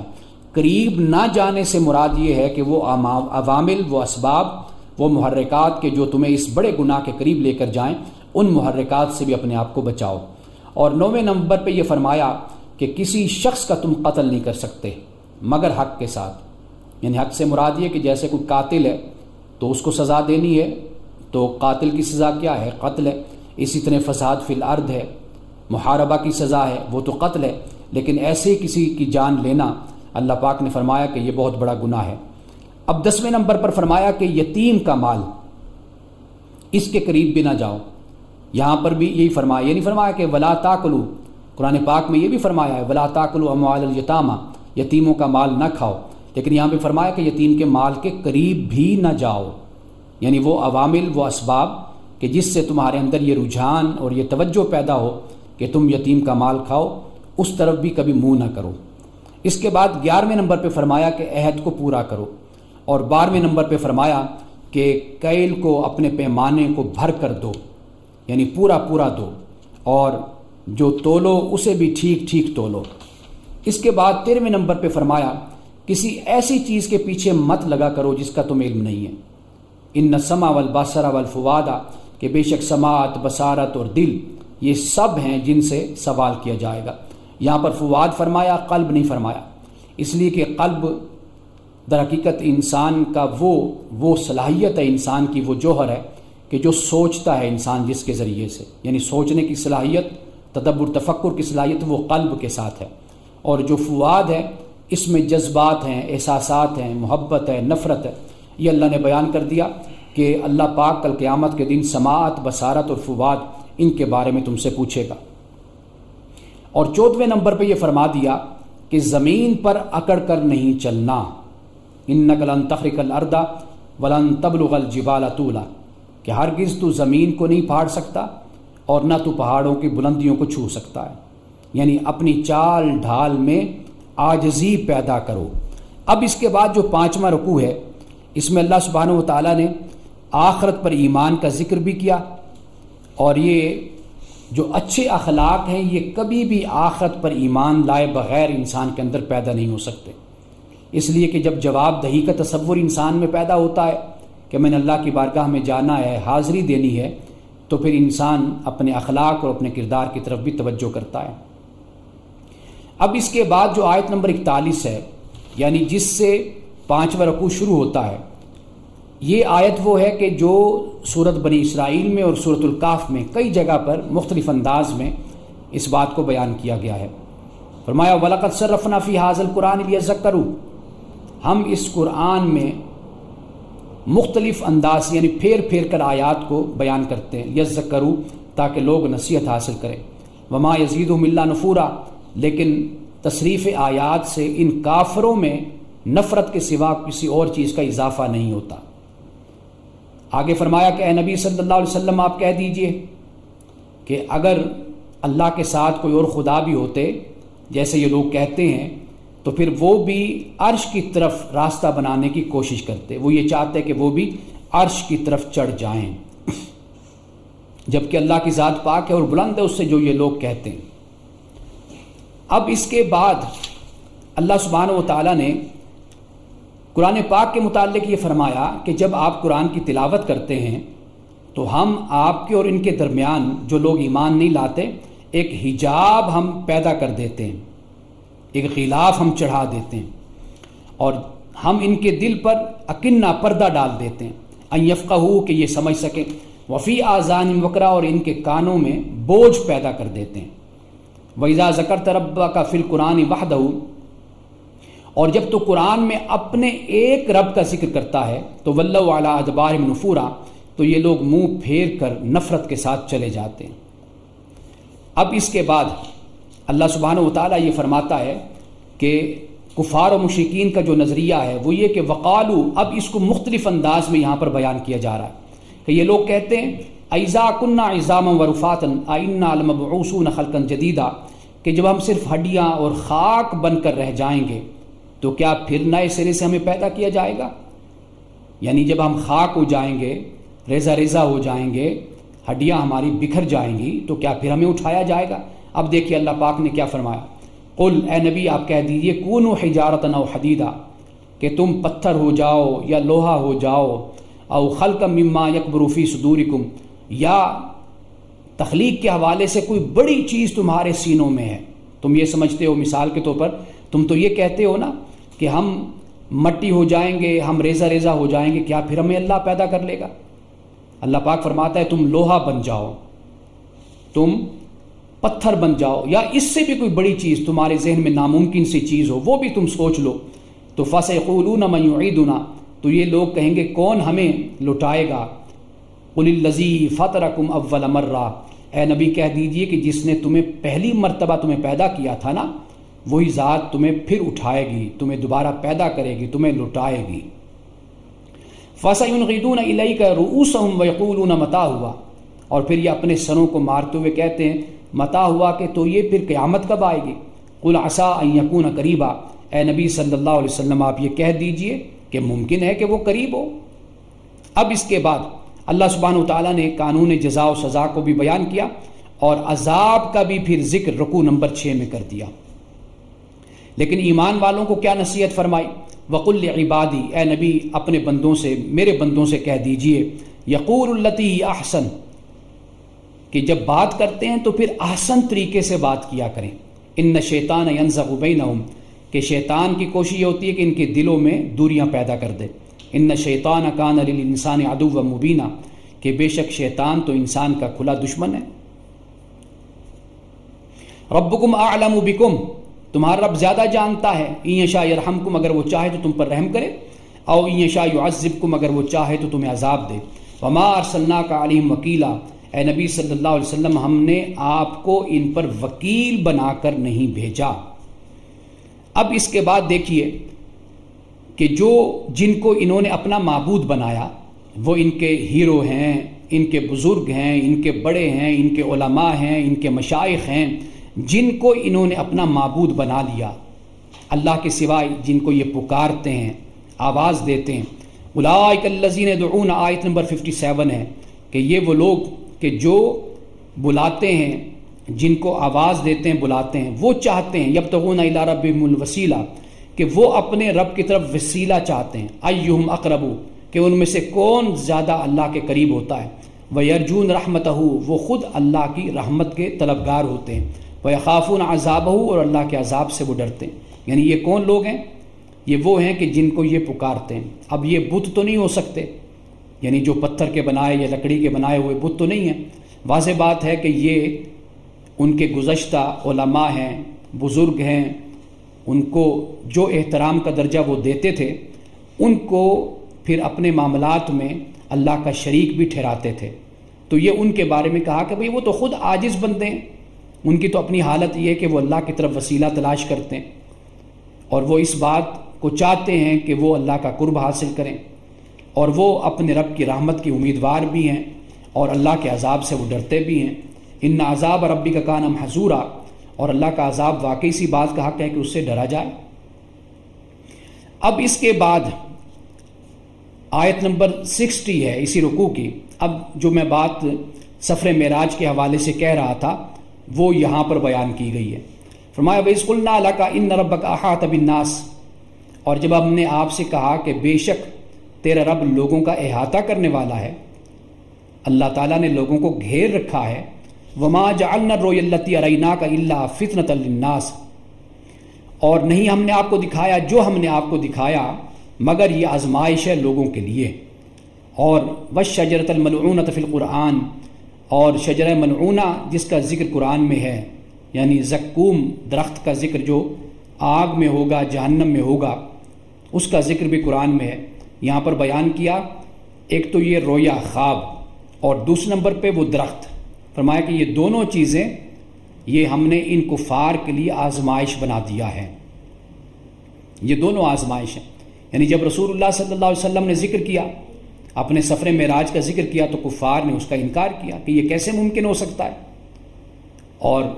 حالانکہ نبی کا جو خواب ہوتا ہے وہ سچا ہوتا ہے، سچائی پر مبنی ہوتا ہے، اس میں کسی قسم کے جھوٹ کا شائبہ تک نہیں ہوتا، وہ بھی وحی کی طرح ہوتا ہے، ایک بات۔ اور دوسری بات، وہ شجرہ ملعونہ کے حوالے سے وہ فتنہ میں کیوں پڑے؟ اس لیے کہ ان کا کہنا یہ تھا کہ درخت تو ہمیشہ لکڑی کا ہوتا ہے، اور آگ میں وہ درخت لکڑی کا جو ہوگا وہ کس طرح کھڑا رہے گا، آگ کیا اس کو جلائے گی نہیں؟ تو اللہ پاک نے فرمایا کہ اس کو ہم نے ان کے لیے آزمائش بنا دیا، یعنی جو اللہ نے کہا انہیں چاہیے کہ وہ اس کو مانیں، اس پر ایمان لائیں۔ وَنُخَوِّفُهُمْ، اور ہم ان کو خوف دلاتے ہیں، فما یزیدہم الا طغیانا کبیرا، لیکن یہ سب باتیں، یعنی رویا کی بات ہو، شجرہ ملعونہ کی بات ہو، یہ ان میں صرف طغیانی، سرکشی، بڑی سرکشی کو ہی پیدا کرتے، اس میں اضافہ ہی کرتے۔ اب اس کے بعد جو رکوع نمبر 7 ہے، اس میں اللہ سبحانہ وتعالیٰ نے ابلیس کا ذکر کیا، اور پھر ابلیس کی جو پیروکاری کرنے والے ان کا انجام کیا ہوگا اس کا بھی ذکر کر دیا۔ اب یہاں پہ اللہ سبحانہ وتعالیٰ نے پوری بات، یعنی پہلے تو ہم جو پڑھ کر آئے بڑی تفصیل کے ساتھ اس کو بیان کیا، لیکن یہاں پر فرمایا کہ وَإِذْ قُلْنَا لِلْمَلَائِكَةِ اسْجُدُوا لِآدَمَ فَاسْجُدُوا إِلَّا إِبْلِيسَ، جب ہم نے ملائکہ سے کہا کہ سجدہ کرو آدم کو تو سجدہ کیا انہوں نے، مگر ابلیس نے نہیں کیا۔ قَالَ أَسْجُدُ لِمَنْ خَلَقْتَ طِينًا، کہا کیا میں سجدہ کروں اسے جسے تو نے مٹی سے پیدا کیا۔ قَالَ أَرَأَيْتَكَ هَٰذَا الَّذِي كَرَّمْتَ عَلَيَّ، پھر وہ بولا، کہنے لگا کہ کیا یہ اس قابل تھا یہ انسان کہ تو اسے مجھ پر فضیلت دیتا؟ لَئِنْ أَخَّرْتَنِي إِلَىٰ يَوْمِ الْقِيَامَةِ، تو مجھے قیامت تک کے لیے مہلت دے، لَأَحْتَنِكَنَّ ذُرِّيَّتَهُ إِلَّا قَلِيلًا، میں اس کی جو ذریت ہے اس کی جڑوں کو کھیڑ دوں گا، مگر کم لوگ ہوں گے جو بچ جائیں گے۔ اللہ سبحانہ و تعالیٰ نے فرمایا کہ جاؤ، جو ان میں سے تیری پیروی کریں گے تو ان کی جزا بھی جہنم ہوگی، اور بھرپور یہ جزا ہے جہنم کی۔ اب اس کے بعد اللہ پاک نے یہ فرمایا وَاسْتَفْزِزْ مَنِ اسْتَطَعْتَ مِنْهُمْ، یعنی کہ جو بھی تم سے ہو سکتا ہے وہ تم کرو، اپنی آواز کا جادو جگاؤ، اور پھر ان پر اپنے سوار پیادے ہیں، سواری والے ہیں، یعنی اپنے جو تمہارے لشکر کے لوگ ہیں، تم ان کے ساتھ مل کر ان پر چڑھ دوڑو۔ وَشَارِكُمْ فِي الْأَمْوَالِ وَالْأَوْلَادِ وَعِدْهُمْ، ان کے مالوں میں جانوں میں شامل ہو جاؤ اور تم انہیں دھوکہ دو، یہ سب کچھ تم کر ڈالو، لیکن ایک بات یاد رکھو، اور وہ بات کیا ہے؟ فرمایا اِنَّ عِبَادِي لَيْسَ لَكَ عَلَيْهِمْ مِن سُلْطَان، جو میرے بندے ہوں گے ان پر تیرا کوئی کنٹرول، تیرا کوئی قابو، تیرا کوئی بس نہیں ہوگا ان پر۔ وَكَفَىٰ بِرَبِّكَ وَكِيلًا، اور تیرا رب بطور وکیل کے کافی ہے۔ اب اس کے بعد اللہ سبحانہ و تعالیٰ نے سمندر میں کشتی کے چلانے کا ذکر کیا، اور یہاں پر جو سب سے اہم بات ہمارے لیے جو نصیحت اور ہمارے لیے جو عبرت کا باعث ہے، اللہ پاک نے فرمایا وَإِذَا مَسَّكُمُ الضُّرُّ فِي الْبَحْرِ، اور جب تمہیں سمندر میں کوئی تکلیف پہنچتی ہے تو ضَلَّ مَن تَدْعُونَ إِلَّا إِيَّاهُ، جنہیں تم پکارتے ہو وہ سب کے سب غائب ہو جاتے ہیں، اور اس موقع پر بھی اگر کوئی تمہاری مدد کرتا ہے تو وہ صرف اللہ سبحانہ و تعالیٰ کی ذات ہی ہے جو تمہاری مدد کرتی ہے، اللہ کی ذات ہے۔ یعنی یہاں پر جو دلہ کا لفظ فرمایا اس سے مراد یہ کہ وہ غائب ہو جاتے ہیں، وہ گم ہو جاتے ہیں، من تدعون، جنہیں تم پکارتے ہو، الا ایاہ، مگر صرف خدا ہوتا ہے جو اس موقع پر تمہاری مدد کرتا ہے۔ لیکن پھر جب تمہیں اللہ نجات دے دیتا ہے اعرضتم، پھر تم منہ پھیر لیتے ہو۔ وکان الانسان کفورا، انسان تو ہے ہی ناشکرا۔ یعنی اس میں ہمارے لیے بھی بڑی تعلیم اور بڑا سبق ہے کہ جب کوئی مشکل آتی ہے تو ہم اللہ کی طرف آتے ہیں، اور جب وہ مشکل دور ہو جاتی ہے، ہم نے اکثر دیکھا کہ جو ہماری غمیاں اور جو ہماری پریشانیاں ہوتی ہیں ان موقعوں پر ہم بہت ہی خدا کو یاد کرتے ہیں، بالکل اللہ کے دین کے مطابق سارے کام کرتے ہیں، اور جب ہماری خوشیوں کے دن ہوتے ہیں، مواقع ہوتے ہیں، ان موقعوں پر ہم ہمیشہ اللہ کے دین کی نافرمانی کرتے ہیں، اور وہاں پر اپنی خواہشات کی پیروی کرتے ہیں اور لوگوں کو دکھاتے ہیں۔ تو یہاں پہ اللہ سبحانہ و تعالیٰ نے در حقیقت انسان کی اسی نفسیات کا یہاں پر اللہ نے ذکر کر دیا ہے، اور یہ بھی اللہ پاک نے بیان کر دیا کہ تم سمندر میں تو مجھے پکارتے ہو، دریا میں مجھے پکارتے ہو، جب بحری سفر کرتے ہو تو مجھے آواز دیتے ہو، لیکن یہ بات یاد رکھو جب زمین پر ہو تو پھر بھی تم محفوظ نہیں ہو۔ اگر میں چاہوں تو پھر تمہاری نافرمانی اور سرکشی کی وجہ سے زمین پر بھی تم پر عذاب لا سکتا ہوں۔ تو یہاں پر اس بات کو بیان کر دیا گیا۔ اور آخری آیت جو اس رکوع کی ہے، رکوع نمبر 7 کی، اس میں فرمایا کہ ہم نے بنی آدم کو عزت دی ہے، تکریم ہم نے دی ہے، اور ہم نے اس کو خشکی اور تری میں ہم نے اس کو سواری دی ہے۔ وَرَزَقْنَاهُ مِنَ الطَّيِّبَاتِ، اور ہم نے انسانوں کو ہم نے طیبات، اچھا رزق ہم نے دیا ہے۔ وَفَضَّلْنَاهُمْ عَلَىٰ كَثِيرٍ مِّمَّنْ خَلَقْنَا تَفْضِيلًا، اور ہم نے ان کو بہت پر فضیلت دی ہے اس سے جو ہم نے پیدا کیا۔ یعنی انسان کو باقی مخلوق پر اللہ تعالیٰ نے یہ فضیلت اللہ نے عطا کی ہے۔ اب یہ کیوں بیان کر دیا بنی آدم کو خطاب کر کے؟ یعنی یہ بتایا کہ یہ جو شرک تم کرتے ہو یہ تمہاری شان کے خلاف ہے، تمہاری عظمت کے خلاف ہے، اشرف المخلوقات ہونے کے تمہارے خلاف ہے، تمہاری فضیلت کے خلاف ہے کہ تم شرک کرو۔ تو اللہ نے تمہیں پیدا کیا تو تم اللہ تعالیٰ کی توحید پر ایمان لاؤ اور اللہ سبحانہ و تعالیٰ کے دین پر عمل کرو۔ یہاں پہ اس بات کو بیان کر دیا۔ تو گویا کہ شرک انسان کی ذلت کا باعث بنتا ہے اور توحید انسان کی عزت کا باعث ہے۔ اب اس کے بعد جو رکوع نمبر 8 ہے اس میں اللہ سبحانہ و تعالیٰ نے فرمایا کہ قیامت کے دن ہم لوگوں کو ان کے اماموں کے ساتھ بلائیں گے۔ فمن اوتیہ کتابہ بیمینہ، اور جن کے دائیں ہاتھ میں کتاب دی جائے گی، فاولئک یقرؤون کتابہ، تو وہ اپنی کتاب کو پڑھیں گے، ولا یظلمون فتیلا، اور ان کے ساتھ ظلم نہیں کیا جائے گا۔ ومن کان فی ھذہ اعمی، فرمایا جو اس دنیا میں اندھا ہے، فہو فی الآخرۃ اعمی، وہ آخرت میں بھی اندھا ہوگا، واضل سبیلا، اور بلکہ زیادہ وہ راستے کو گم کیا ہوا ہوگا۔ یعنی ایک تو اندھا راستے کو گم کرتا ہے نا، یہ وہ لوگ ہیں کہ جو آنکھیں رکھتے تھے لیکن پھر بھی صحیح راستے پر نہ چلے، تو یہ اندھوں سے بھی زیادہ فرمایا کہ یہ راستہ گم کرنے والے لوگ ہوں گے۔ اب یہاں پر جو اندھا فرمایا، یہ در حقیقت ہے کہ جب اللہ کے نبی آئے، ہدایت لے کر آئے، اللہ کا کلام لے کر آئے، تو ان لوگوں نے اسی طرح ہی ان کے ساتھ رویہ اختیار کیا کہ جیسے اندھے اختیار کرتے ہیں، یعنی ان کو نظر کچھ نہیں آتا، نابینا ہوتے ہیں، یا نہ سننے والے جیسے بہرے لوگ ہوتے ہیں، ایسے لوگ کہ جو مجنون ہوتے ہیں، سمجھنے والے نہیں ہوتے، انہوں نے یہ وہ رویہ اللہ کے دین کے ساتھ اختیار کیا۔ آخرت میں پھر انہی کے ساتھ وہی کچھ ہوا جیسے ہم نے پہلے پڑھا تھا کہ اللہ پاک نے فرمایا کہ تم نے دنیا میں میرے پیغام کو بھلا دیا تھا، تو آج میں نے آخرت میں تم کو بھلا دیا ہے۔ اب اس کے بعد اللہ سبحانہ وتعالیٰ نے اس بات کو بیان کر دیا کہ وَإِن كَادُوا لَيَسْتَفِزُّونَكَ مِنَ الْأَرْضِ لِيُخْرِجُوكَ مِنْهَا، کہ یہ لوگ اس کوشش میں لگے ہوئے ہیں کہ تمہارے قدم اس سرزمین سے اکھاڑ دیں، یعنی مکہ سے تمہیں نکال دیں، لِيُخْرِجُوكَ مِنْهَا، اور تمہیں یہاں سے نکال دیں۔ فرمایا وَإِذًا لَّا يَلْبَسُونَ خِلَافَكَ إِلَّا قَلِيلًا، لیکن اگر یہ ایسا کریں گے تو تمہارے بعد یہ خود بھی زیادہ ٹائم ٹھہر نہیں سکیں گے۔ اور آخری آیت میں فرما دیا اور اس سنت کو بیان کر دیا کہ سنت من قد ارسلنا قبلک من رسلنا، کہ یہ ہماری سنت ہے کہ تم سے پہلے جو ہمارے رسول آئے تھے تو ان پر بھی ہم نے اس سنت کو لاگو کیا تھا۔ ولا تجد لسنتنا تحویلا، اور تو ہماری سنت میں کسی قسم کی کوئی تبدیلی یا تغیر نہیں پائے گا۔ وہ سنت کیا ہے؟ وہ یہی ہے کہ جب پیغمبر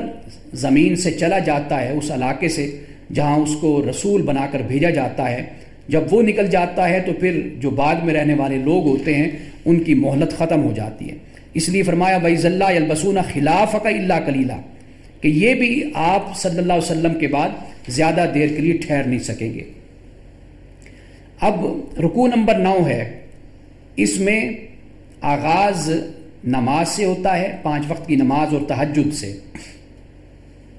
اور در حقیقت اس میں حق کے غالب ہونے کی اور باطل کے ختم ہونے کی خوشخبری دی گئی ہے۔ فرمایا اقم الصلاۃ، نماز قائم کرو، لدلوک الشمس الی غسق اللیل وقرآن الفجر،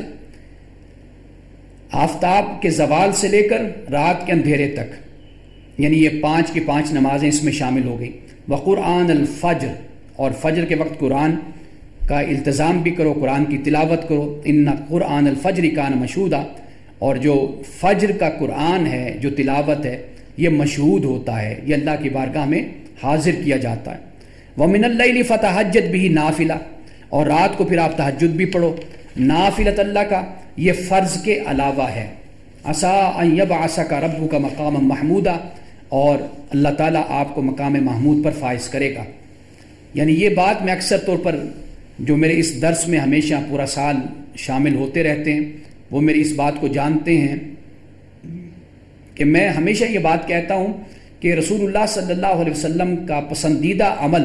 یعنی فرض نماز کے بعد اگر کوئی عبادت تھی تو وہ تہجد کی نماز ہے۔ باقی ساری نمازیں ہم نے خود پیدا کی ہیں، یا وہ کمزور روایات سے ہمیں ملتی ہیں، یا وہ ایک اچھا عمل کے طور پر قبول کر لی گئی، جیسے صلاۃ التسبیح پڑھ لی جاتی ہے، یا صلاۃ التوبہ جیسے ہوتی ہے کہ کوئی توبہ کے لیے 2 رکعت نفل پڑھ لیتا ہے، اس طرح کی دیگر نوافل ہے انسان ادا کر لیتا ہے، شکرانے کے طور پر پڑھ لیتا ہے۔ لیکن یہ بات یاد رکھیے کہ تمام اوراد، وظائف، تسبیحات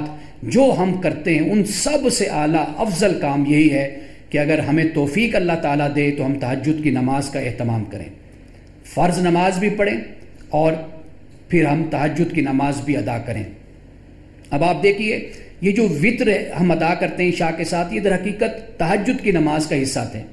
ہم نے تہجد کو تو چھوڑ دیا، وطر کو ہم نے عشاء کے ساتھ شامل کر لیا۔ تو ہماری کوشش یہ ہونی چاہیے کہ ہم تہجد کے پابند بنیں فرض کی ادائیگی کے بعد، یعنی جب ہم فرض کے پابند ہو جائیں، 5 وقت نماز پڑھیں، تو اس کے بعد پھر ہمیں کوشش یہ کرنی چاہیے کہ ہم تہجد کی نماز کا اہتمام کریں۔ اور اس پر باقاعدہ میں نے لکھا بھی ہے، میں نے اس پر کافی گفتگو بھی میں نے کی ہے، رسول اللہ صلی اللہ علیہ وسلم کی سنت سے، احادیث سے، قرآن سے میں نے یہ بیان کیا ہے کہ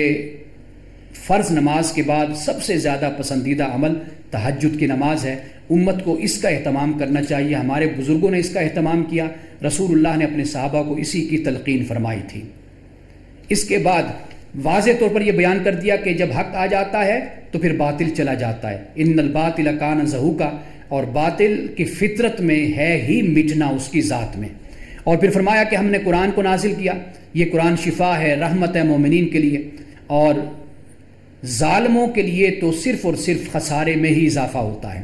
وَإِذَا أَنْعَمْنَا عَلَى الْإِنسَانِ أَعْرَضَ وَنَأَىٰ بِجَانِبِهِ، اللہ پاک فرماتا ہے جب ہم انسان کو نعمت عطا کرتے ہیں یہ تو اعراض برت لیتا ہے یا پھر یہ پیٹھ موڑ لیتا ہے۔ وَإِذَا مَسَّهُ الشَّرُّ كَانَ يَئُوسًا، اور جب اس کو کوئی نقصان پہنچتا ہے تو مایوس ہو جاتا ہے۔ قُلْ كُلٌّ يَعْمَلُ عَلَىٰ شَاكِلَتِهِ، اے نبی صلی اللہ علیہ وسلم آپ کہہ دیجئے کہ سب لوگ اپنی شاکلہ پر ہی کام کرتے ہیں، یعنی شاکلہ سے مراد اپنے طریقے پر۔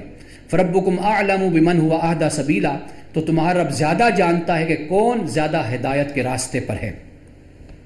اب اس کے بعد جو رکوع نمبر 10 ہے، اس میں قرآن کے معجزے کو بیان کر دیا گیا، اور مخالفین کا جو معیار ہے کامیابی کا وہ بالکل مختلف ہے۔ اب دیکھیے فرمایا کہ آپ سے پوچھتے ہیں روح کے بارے میں، اب یہ روح کیا ہے؟ یعنی وحی الہی۔ قل الروح من امر ربی، کہہ دیجیے کہ روح میرے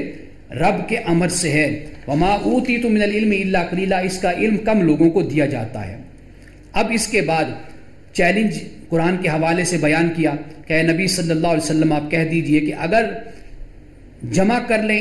انسان اور جن جمع ہو جائیں اوپر اس بات کے کہ بھئی وہ قرآن جیسی کتاب لائیں تو وہ ہرگز نہیں لا سکتے۔ وَلَوْ كَانَ بَعْضُهُمْ لِبَعْضٍ ظَهِيرًا، اگرچہ ایک دوسرے کے مددگار ہی کیوں نہ بن جائیں۔ اب دیکھیے پھر وہی آیت جو پہلے میں نے کہا تھا کہ وَلَقَدْ صَرَّفْنَا لِلنَّاسِ فِي هَٰذَا الْقُرْآنِ مِنْ كُلِّ مَثَلٍ، اللہ پاک فرماتا ہے کہ ہم نے اس قرآن میں ہم نے تصریف آیات کے ذریعے سے، یعنی بات کو طرح طرح سے سمجھانے کی ہم نے کوشش کی ہے۔ فَأَبَىٰ أَكْثَرُ النَّاسِ إِلَّا كُفُورًا، لیکن ناشکرے ہی ہیں لوگوں میں سے اکثر کہ جو انکار کرنے والے ہیں۔ اب دیکھیے کہ ان کا مطالبہ کیا ہے کفار کا، اور اللہ سبحانہ وتعالیٰ نے کتنا مختصر ان کے مطالبے کا جواب دیا ہے۔ وَقَالُوا لَن نُؤْمِنَ لَكَ، یہ کہتے ہیں کہ جی ہم آپ پر اعتبار نہیں کریں گے، اعتماد نہیں کریں گے، ایمان نہیں لائیں گے، حتیٰ تفجر لنا من الارض ينبوعا، کہ جب تک آپ زمین کو پھاڑ کر چشمے نہ جاری کر دیں۔ او تکون لک جنۃ من نخیل، یا آپ کے لیے باغات ہوں، کون سے باغ؟ یعنی کھجور کے، انگور کے، فتفجر الانہار خلالها تفجیرا، اور پھر اس میں سے تو نہریں بھی نکال دے، رواں کر دے۔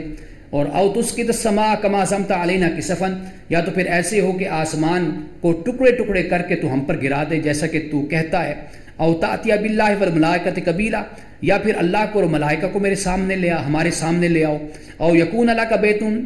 من زخرف، یا پھر تیرے پاس کچھ سونے کا محل ہو۔ او ترقی فی السماء، یا پھر تو آسمان کی طرف چڑھتا ہوا ہمیں نظر آئے۔ ولن نؤمن لرقیک، ہرگز ہم ایمان نہیں لائیں گے کہ اگر تو آسمان کی طرف چڑھتا ہوا بھی ہمیں نظر آ جائے کہ تو آسمان کی طرف جا رہا ہے تو ہم ایمان نہیں لائیں گے۔ کب ایمان لائیں گے؟ حتیٰ تنزل علینا کتابا نقرأ، یہاں تک کہ تجھ پر، یا جب تک کہ تو ہم پر کتاب کو نازل نہ کرے اور ہم اس کتاب کو پڑھیں۔ یعنی تجھے آسمان پر جاتا ہوا تو دیکھیں ہم، لیکن وہاں سے واپسی پر تو کتاب بھی لے کر آئے اور پھر ہم اس کتاب کو پڑھیں۔ فرمایا اب دیکھیے جواب کتنا مختصر ہے۔ قل سبحان ربی هل كنت الا بشر رسولا، اے نبی صلی اللہ علیہ وسلم کہہ دیجیے کہ میرا رب پاک ہے کہ میں تو صرف اور صرف بشر رسول ہوں، بس یعنی انسان ہوں اور رسول ہوں، بس میں یہ ہوں، یعنی میری ذمہ داری صرف اتنی ہے انذار و تبشیر کہ میں اللہ کے پیغام کو، اللہ کے دین کو تم تک پہنچا دوں۔ کتنا مختصر جواب ہے، یعنی ان کے مطالبات دیکھیے اور اللہ کی طرف سے جواب دیکھیے۔ یعنی اس سے بات یہ سمجھ آتی ہے کہ جو فضول قسم کے مطالبات ہوتے ہیں ان کا جواب کبھی بھی لمبا نہیں ہوتا، طویل نہیں ہوتا، ہمیشہ مختصر جواب ہی دیا جانا چاہیے۔ اب اس کے بعد اللہ سبحانہ وتعالیٰ نے اس سے جو اگلا رکوع ہے، رکوع نمبر 11، اس کا آغاز اس طرح ہوتا ہے وَمَا مَنَعَ النَّاسَ أَن يُؤْمِنُوا، کہ کس چیز نے لوگوں کو منع کیا ہے کہ وہ ایمان نہ لائیں، کس چیز نے روک رکھا ہے لوگوں کو۔ اِذْ جَاءَهُمُ الْهُدَىٰ، جب ان کے پاس ہدایت آ گئی، إِلَّا أَن قَالُوا أَبْعَثَ اللَّهُ بَشَرًا رَسُولًا، مگر ان کے اس قول نے کہ کیا اللہ نے بشر رسول کو نازل کیا ہے، بھیجا ہے، یعنی وہ اس بات پر اعتراض کرتے ہیں کہ یہ انسان ہے، اور سورۃ الفرقان میں کہ بھئی یہ تو بازاروں میں چلتا پھرتا ہے، یہ تو کھاتا پیتا ہے، تو ہم اس کو کیسے رسول بنا لیں، اس کے تو بیوی بچے بھی ہیں۔ تو اللہ پاک نے یہاں پہ فرمایا قُل لَوْ كَانَ فِي الْأَرْضِ مَلَائِكَةٌ، اگر زمین میں ملائکہ ہوتے یمشون مطمئنین، تو وہ چل پھر رہے ہوتے زمین میں مطمئن، تو لَنَزَّلْنَا عَلَيْهِم مِّنَ السَّمَاءِ مَلَكًا رَسُولًا، تو پھر ہم فرشتہ رسول اس کو زمین پر بھیجتے۔ تو واضح بات ہے جب زمین پر انسان ہیں تو اللہ سبحانہ و تعالیٰ پھر انسان ہی کو تو رسول بنا کر بھیجے گا۔ وَمَن يَهْدِ اللَّهُ فَهُوَ الْمُهْتَدِ، اور جو ہدایت کا جسے اللہ تعالیٰ ہدایت دیتا ہے در حقیقت وہی ہدایت یافتہ ہوتا ہے۔ وَمَن يُضْلِلْ، اور جسے اللہ گمراہ کر دے، فَلَن تَجِدَ لَهُمْ أَوْلِيَاءَ مِن دُونِي، تو پھر تو ہرگز ان کے لیے کوئی بھی اس کے سوا مددگار نہیں پائے گا۔ وَنَحْشُرُهُمْ يَوْمَ الْقِيَامَةِ عَلَىٰ وُجُوهِهِمْ عُمْيًا وَبُكْمًا وَصُمًّا، اور ہم ان کو قیامت کے دن جمع کریں گے، اوندھے منہ ان کو جمع کریں گے، اور یہ یعنی اکٹھا کریں گے، عمیاً اندھے گنگے بہرے، اور ان کا ٹھکانہ کیا ہے؟ جہنم ہے۔ کلما خبت زدناہم سعیرا، اور یہ بدلہ ہے ان کی حرکتوں کا کہ انہوں نے ہماری آیات کا انکار کیا تھا۔ پھر اسی بات کو یہاں پر بیان کیا گیا کہ اللہ پاک نے فرمایا کہ انہوں نے کہا کہ بھئی کیا جب ہم ریزہ ریزہ ہو جائیں گے، مٹی ہو جائیں گے، کیا ہمیں دوبارہ اٹھایا جائے گا؟ تو اللہ نے فرمایا چونکہ انہوں نے دوبارہ تخلیق کا انکار کیا تھا تو لہٰذا ہم نے ان کو عذاب دیا ہے اسی وجہ سے۔ اب اس کے بعد آخری آیت نمبر 100 ہے، فرمایا کہ اے نبی صلی اللہ علیہ وسلم کہہ دیجئے لو انتم تملکون خزائن رحمت ربی، کہ اگر تمہارے پاس میرے رب کی رحمت کے خزانے ہوتے، اذا لامسکتم خشیۃ الانفاق، کہ تم انفاق کے ڈر سے اس کو روک لیتے خزانوں کو، وکان الانسان قتورا، اور انسان تو ویسے بڑا تنگ دل ہے۔ یعنی اللہ سبحانہ و تعالیٰ نے تمہیں یہ وحی عطا کی ہے، یہ اس کی فیاضی ہے، اللہ تعالیٰ کی رحمت اور مہربانی ہے کہ وہ تمہیں اتنے خزانے عطا کرتا ہے۔ زمین پر اللہ تعالیٰ نے اتنا کچھ تمہیں عطا کر دیا، تو اللہ تعالیٰ تو سخی ہے، غنی ہے، لیکن انسان کا معاملہ کیا ہوتا ہے؟ جو کچھ بھی اللہ نے انسان کو دیا وہ صرف کہتا ہے کہ یہ سب کچھ میرے پاس ہی رہے، میں کسی کو نہ دوں۔ اب اس کے بعد رکوع نمبر 12 میں حضرت موسیٰ علیہ السلام کے 9 نشانات کا ذکر کر دیا، اور حضرت موسیٰ علیہ السلام کا ذکر ہوا، اس کے بعد رسول اللہ صلی اللہ علیہ وسلم کی بعثت کا، آپ کی نبوت کا ذکر ہوا، اور پھر اس کے بعد آخر میں جا کر حضرت مسیح علیہ السلام کا بھی ذکر کر دیا آخری آیت میں۔ اس لیے ذکر کیا کہ سورۃ الکہف میں آغاز میں ہی حضرت مسیح علیہ السلام کا ذکر ہوتا ہے۔ یہ قرآن پاک کا اسلوب ہے کہ سورت کے آخر میں اس مسئلے کو ضمناً بیان کر دیتا ہے کہ جس مسئلے کو اس نے آنے والی صورت میں شروع کرنا ہوتا ہے۔ اب اس کے بعد یعنی ایک تو حضرت موسیٰ علیہ السلام کا ذکر ہو گیا، اور پھر اس کے بعد اللہ سبحانہ وتعالیٰ نے یہ فرمایا وَقُرْآنًا فَرَقْنَاهُ، کہ اس قرآن کو ہم نے نازل کیا لِتَقْرَأُهُ عَلَى النَّاسِ عَلَى مُكْثٍ وَنَزَّلْنَاهُ تَنزِيلًا، کہ آپ اے محمد صلی اللہ علیہ وسلم کہ آپ انہیں یہ پھر قرآن آپ پڑھ کر انہیں سنائیں، اور یہ قرآن ہم نے آپ پر تھوڑا تھوڑا کر کے ہم نے اس کو نازل کیا ہے۔ اب اس کے بعد یہ فرمایا کہ اے نبی صلی اللہ علیہ وسلم آپ کہہ دیجئے کہ آپ اس پہ ایمان لاؤ تم لوگ یا نہ ایمان لاؤ۔ ان الذین اوتوا العلم من قبلہ، جنہیں پہلے سے علم دیا گیا ہے، اذا یتلی علیہم، جب ان پر قرآن کی تلاوت کی جاتی ہے تو یخرون للاذقان سجدا، تو یہ لوگ منہ کے بل سجدے میں گر جاتے ہیں اور پکار اٹھتے ہیں سبحان ربنا، ہمارا رب پاک ہے، ان کان وعد ربنا المفعولا، کہ بے شک ہمارے رب کا وعدہ مفعول ہونے والا ہے، یعنی اللہ سبحانہ و تعالیٰ کا وعدہ ہو کر ہی رہے گا۔ وَيَخِرُّونَ لِلْأَذْقَانِ يَبْكُونَ وَيَزِيدُهُمْ خُشُوعًا، اور یہ منہ کے بل روتے ہوئے گر جاتے ہیں اور قرآن پاک کو سنتے ہیں تو سن کر ان کا خشوع اور بڑھ جاتا ہے۔ اب مشرکین کہتے تھے کہ ہم نے تو اللہ کے بارے میں سنا ہے، تو یہ رحمان کون ہے؟ تو اے نبی صلی اللہ علیہ وسلم آپ کہہ دیجئے کہ اللہ کہہ کر پکارو یا رحمان، ایما تدعو فلہ الاسماء الحسنی، جس نام سے بھی پکارو اللہ کے سب نام ہی اچھے ہیں۔ ولا تجہر بصلاتک، اپنی نمازوں میں آواز کو اونچا نہ کرو، ولا تخافت بہا، اور نہ آہستہ رکھو، وابتغی بین ذلک سبیلا، اس کے درمیان رکھو۔ وقل الحمد للہ الذی لم یتخذ ولدا، اور کہہ دیجیے تمام تعریف اللہ کے لیے کہ جس نے بیٹا نہیں بنایا، ولم یکن لہ شریک فی الملک، اور اس کا کوئی بھی شریک نہیں ہے ملک میں، بادشاہت میں، ولم یکن لہ ولی من الذل، اور اللہ تعالیٰ کا کوئی بھی ولی نہیں ہے کہ اللہ تعالیٰ عاجز ہو اور اس کا کوئی مددگار ہو، وکبرہ تکبیرا، اور اچھے طریقے سے اس کی تکبیر کرو۔ یہاں پہ سورۃ بنی اسرائیل کا اختتام ہو جاتا ہے۔ اب اس کے بعد سورۃ الکہف ہے۔ سورۃ الکہف میں ایک تو اصحاب کہف کا واقعہ جس نام پر یہ سورت ہے، اور اس میں دوسرا واقعہ ہے حضرت خضر علیہ السلام کا۔ حضرت خضر ہیں، حضرت موسیٰ۔ قرآن مجید نے تو خضر نام بیان نہیں کیا، لیکن احادیث میں یہ نام آتا ہے، لیکن جب اس کی کوئی ممانعت بھی نہیں ہے تو بات کو سمجھانے کے لیے ہم خضر کا لفظ استعمال کر سکتے ہیں۔ اور تیسرا واقعہ ہے ذوالقرنین کا، وہ بھی سورۃ الکہف میں بیان کیا گیا ہے۔ یہ سورۃ الکہف بھی مکی ہے، اور اس کا آغاز ہوتا ہے الحمدللہ الذی انزل علی عبدہ الکتاب ولم یجعل لہ عوجا، کہ تمام تعریف اللہ کے لیے جس نے اپنے بندے پر کتاب کو نازل کیا اور اس کے لیے کوئی بھی ٹیڑھ نہیں ہے، یعنی اس کتاب میں کوئی ٹیڑھ نہیں، بلکہ قیما لینذر باسا شدیدا، کہ یہ ٹھیک ٹھیک سیدھی بات کہنے والی یہ کتاب ہے، یہ اللہ سبحانہ وتعالیٰ کی طرف سے ہے۔ وَيُبَشِّرَ الْمُؤْمِنِينَ، اس لیے کہ تاکہ مومنین کو آپ بشارت دیں، وہ مومن کہ جو اچھے کام کرنے والے ہیں، کہ بے شک ان کے لیے اچھا اجر ہے، ماکثین فیہا ابدا، اور وہ اس جنت میں ہمیشہ رہیں گے۔ وَيُنذِرَ الَّذِينَ قَالُوا اتَّخَذَ اللَّهُ وَلَدًا، اور ان لوگوں کو بھی ڈرائیے کہ جنہوں نے کہا کہ اللہ نے بیٹا بنایا ہے۔ یعنی دیکھیے سورۃ الکہف کا اختتام ہوا اور یہاں پر اسی بات کو اللہ سبحانہ وتعالیٰ نے بیان کر دیا۔ اچھا، اب آگے جا کر اصحاب کہف کا ذکر ہوتا ہے، پھر والرقیم، رقیم بھی ساتھ کہہ دیا۔ اب رقیم سے مراد یا تو بستی ہے، یا رقیم سے مراد وہ تختی ہے کہ جو اصحاب الکہف کی تھی، جس پر وہ سب کچھ لکھا ہوا تھا، یا اس سے مراد وہ ہے، یعنی دونوں چیزیں بعد نے بستی مراد لی، اور بعد نے کہا کہ وہ کتبہ ہے کہ جو غار پر اصحاب کہف کی یادگار میں لگایا گیا تھا، یعنی دونوں باتیں موجود ہیں۔ تو فرمایا کانوا من آیاتنا عجبا، کہ یہ ہماری بڑی نشانیوں میں سے تھے۔ اب ہوا کیا کہ چونکہ بادشاہ وقت مشرک تھا اور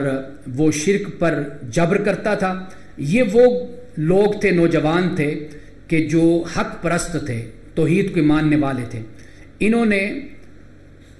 اس بادشاہ کے ظلم اور جبر سے خود کو بچانے کے لیے انہوں نے غار میں پناہ لی تھی، اس لیے ان کو اصحاب کہف کہا جاتا ہے۔ یہاں پر ضمناً ایک بات کہہ چلوں، جتنا میں آج بیان کر دوں گا جو وقت میرے پاس ہے، اس کے بعد پھر میں انشاءاللہ یہاں سے کل پھر آغاز کروں گا، کہ آپ کو معلوم ہے کہ ایک میسج آپ کو ہر جمعرات کو یا جمعے کو آپ کو موصول ہوتا ہے۔ مجھے تقریباً کافی لوگوں کی طرف سے وہ میسج ملتا ہے کہ سورۃ الکہف پڑھنی چاہیے جمعرات کو، جمعے کی رات یا پھر جمعے کو۔ لیکن یہاں پہ میں یہ عرض کرتا چلوں کہ رسول اللہ صلی اللہ علیہ وسلم نے کیوں یہ فرمایا تھا کہ سورۃ الکہف کو پڑھا کرو۔ اس کی وجہ یہ ہے کہ اس میں اصحاب کہف کا واقعہ ہے۔ اصحاب کہف پر جب مشکل پیش آئی،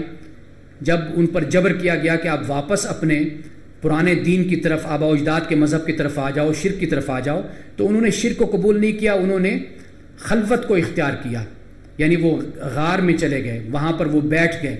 تو رسول اللہ صلی اللہ علیہ وسلم نے صحابہ کو، مسلمانوں کو یہ صورت اس لیے پڑھنے کی تلقین فرمائی کہ اگر تمہارے زمانے میں کوئی ایسی خرابی پیدا ہوتی ہے کہ جب تمہارا امتحان لیا جاتا ہے، تمہاری آزمائش لی جاتی ہے، کہ جب تم ایسے لوگوں میں رہتے ہو، ایسے معاشرے میں رہتے ہو کہ جو تمہیں خدا سے دور کرتے ہیں، تمہیں نافرمانی کی طرف راغب کرتے ہیں، تمہارے اخلاق کے بگاڑنے کا باعث بنتے ہیں، تو اس وقت تم یہ طریقہ اختیار کیا کرو جو طریقہ اصحاب کہف نے اختیار کیا تھا۔ اصل میں یہ تعلیم ہے۔ ہمارے ہاں یہ مسئلہ بن جاتا ہے کہ ہم ایک سورت کو، ایک آیت کو وظیفہ بنا لیتے ہیں، بس پھر اس کو پڑھی چلے جاتے ہیں اور یہ نہیں سمجھتے کہ اللہ کے رسول نے آخر اس کے پڑھنے کی ہمیں کیوں تعلیم دی تھی۔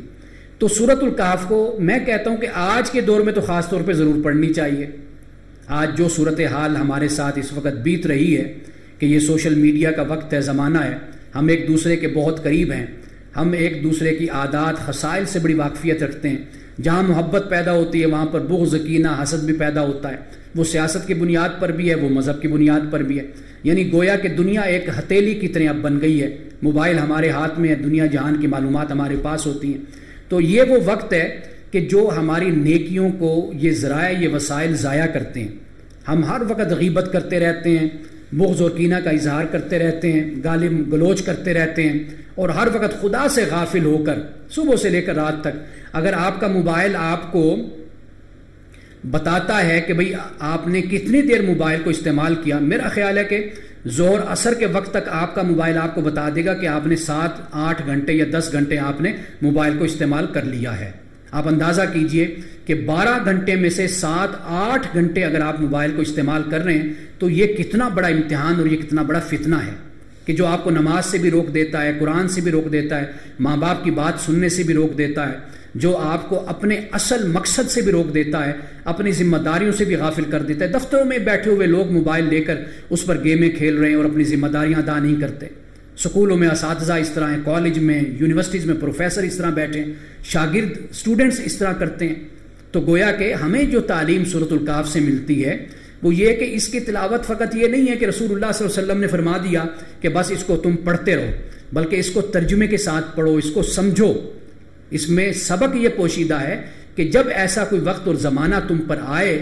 تو پھر تم اصحاب کہف کی طرح گوشہ نشینی اختیار کر لینا، خلوت گزینی اختیار کر لینا، اپنے آپ کو گناہوں سے بچانا، بد اخلاقیوں سے بچانا، لوگوں میں زیادہ گھل مل نہ جانا، لوگوں میں زیادہ انوالو نہ ہونا، اپنی نیکیوں کو تباہ و برباد مت کرنا. یہ در حقیقت تعلیم ہمیں سورۃ الکہف کے ذریعے سے دی گئی ہے. تو میسج آپ کو وصول ہوتے ہیں، آپ ضرور سورۃ الکہف کو پڑھیے، جمعے کی رات کو پڑھیے، جمعے کے دن کو ضرور سورۃ الکہف پڑھیے، لیکن رسول اللہ صلی اللہ علیہ وسلم کا یہ مقصد ضرور اپنے ذہن میں رکھیے. اور سورۃ الکہف کو پڑھتے ہوئے باقی جو ہفتہ پورا آپ کا گزرتا ہے 6-7 دن کا، ان 6-7 دنوں میں اصحاب الکہف کی طرح اپنی زندگی کو بسر کیجیے. در حقیقت اس بات کی تعلیم ہے، لوگ اس بات کو سمجھتے نہیں ہیں. ہم نے قرآن پاک کو وظیفے کی کتاب بنا لیا ہے، کوئی آیت اٹھا لی، کوئی سورت اٹھا لی، بس اس کو وظیفے کے طور پہ پڑھتے رہے. تو اب اس بات کو اپنے دلوں میں بٹھائیے کہ آپ جمعے کو یا جمعرات کو سورۃ الکہف پڑھیں گے اور جمعہ سے اگلے جمعے تک آپ اصحاب الکہف کی طرح زندگی گزاریں گے، اپنی نیکیوں کو ضائع نہیں کریں گے. یہ ہے وہ بات جس پر ہمیں عمل کرنے کی ضرورت ہے. میں انشاءاللہ تعالی یہیں سے ہی اصحاب الکہف کا ذکر کروں گا اور ان کے بارے میں جو ہمیں قرآن پاک بتاتا ہے یا مستند احادیث سے ہمیں معلوم ہوتا ہے ہم اس پر بات کریں گے. اور اصحاب الکہف کے بعد پھر ہم بات کریں گے حضرت خضر علیہ السلام اور حضرت موسیٰ علیہ السلام کا اور پھر ذوالقرنین کا. اس پر یہ سورۃ الکہف مکمل ہوتی ہے. پھر اس کے بعد سورۃ مریم اور پھر سورۃ طٰہٰ ہے. اللہ سبحانہ وتعالی ہمیں قرآن پاک کا فہم عطا فرمائے اور قرآن پہ عمل کی توفیق عطا فرمائے. بارک اللہ لنا ولکم فی القرآن العظیم ونفعنا وإیاکم بالآیات والذکر الحکیم. صدق اللہ العظیم.